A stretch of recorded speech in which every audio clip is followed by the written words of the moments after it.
जैसे काल का तात्पर्य 20 में आएंगे, क्रिया की अवधि से।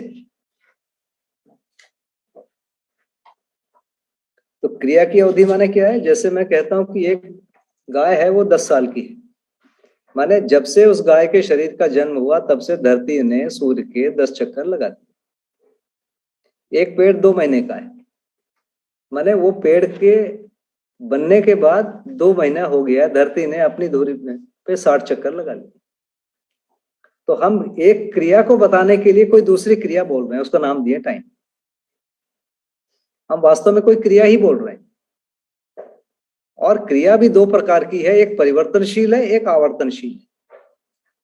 तो हम आवर्तनशील को नाम दे रहे हैं 1 2 3 4 5, परिवर्तनशील को नहीं बोलते सामान्य रूप में। तो एक आदमी 100 साल का, या एक गाय 10 साल की, या एक पेड़ 300 साल का, है ना, या कोई 2 घंटे का, या कोई 4 घंटे का। तो हम क्या कर रहे हैं? कोई एक आवर्तनशील क्रिया को लेकर उसके टुकड़े या उसके मल्टीप्लिकेशन में कुछ बात कर रहे हैं। तो ये कह रहे हैं क्रिया की अवधि बराबर काल। तो हम क्रिया को ही देख रहे हैं, और क्रिया का जो कंपैरिजन है उसी का नाम काल है ना। तो जैसे छोटा और बड़ा, लंबा और मोटा, हल्का और भारी, ये 2 चीजों की तुलना है। लेकिन आप वृत्ति में देखेंगे तो ये तुलन कहीं नहीं दिखेगा। प्रिय दिखेगा, हित दिखेगा, लाभ दिखेगा, न्याय, धर्म और सत्य दिखेगा। ये तुलन फिर कहां पर आएगा? ये फिर विश्लेषण का पार्ट हो गया, है ना। तो इस ढंग से चीजों को देखने के लिए अलग अलग जगह बने हुए। तो वृत्ति में काल हमको स्पष्ट होता है। जैसे एक छोटा सा उदाहरण दूं कि जैसे हम सुबह उठते हैं, दिखा कि हमको सूरज उगा और लाल रंग का दिख रहा है और चारों तरफ हल्का हल्का प्रकाश हो गया। थोड़ी देर के बाद देखते हैं कि वो लाल थोड़ा सा सफेद जैसा हो गया और थोड़ा सा प्रकाश और बढ़ गया और तापमान भी थोड़ा सा बढ़ गया, थोड़ा ऊपर भी चढ़ गया। थोड़ी देर के बाद और देखते हैं और ऊपर चढ़ गया और प्रकाश हो गया और सफेद हो गया वो, और गर्मी और बढ़ गई। इसके बाद ऐसे देखते देखते शाम को देखते हैं कि वो फिर से लाल हो गया और फिर अंधेरा हो गया, अगले दिन फिर निकला। ये कुछ हमने ऑब्जर्वेशन लिए आंखों से, माने मन के द्वारा। इन ऑब्जर्वेशन को जब मन वृत्ति के पास भेज रहा है तो वृत्ति इनसे कुछ चीजें बना ले रहा है। उसमें से एक चीज का नाम है टाइम, समय बना लिया इन्हीं ऑब्जर्वेशन से। मन नहीं बना पाया, इसको वृत्ति बनाया। इन्हीं ऑब्जर्वेशन से वृत्ति एक क्रम बना लेता है कि पहले सूरज 5 डिग्री में रहेगा, फिर 10 डिग्री में रहेगा, फिर 15 डिग्री में रहेगा, फिर 20 डिग्री में रहेगा। ऐसा नहीं कि पहले 5 में, फिर 50 में, फिर 8 में, फिर 15 में, ऐसा नहीं होगा। कोई एक क्रम है।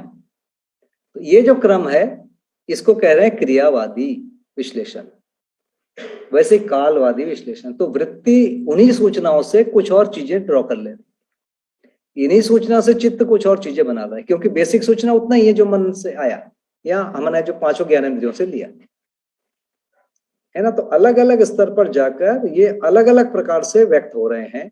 जीवन उसको अलग अलग प्रकार से समझ रहा है, जीवन के अलग अलग स्तर पर आकर।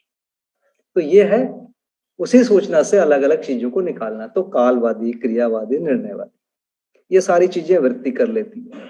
इसी प्रकार चित्त में जाते हैं तो प्रयोजन समझ में आ जाता है, वैसे बुद्धि में जाते हैं तो नियम न्याय समझ में आ जाता है ना। तो ये एक प्रकार का समझने का हमारा क्रम है, और उस पर हम आगे बढ़े उसके हिसाब से इस पुस्तक को लिखा गया है ना। पुस्तक तो एक प्रकार से सूचना ही, कोई भी पुस्तक सूचना है, या यदि आप दिव्य मानव से बैठ के सुनेंगे तो वो भी सूचना है।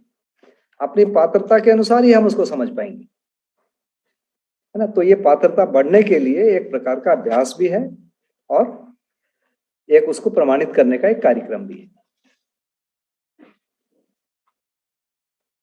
ना। तो ये आगे देखिए, विज्ञान का तात्पर्य कालवादी, क्रियावादी, निर्णयवादी ज्ञान से है।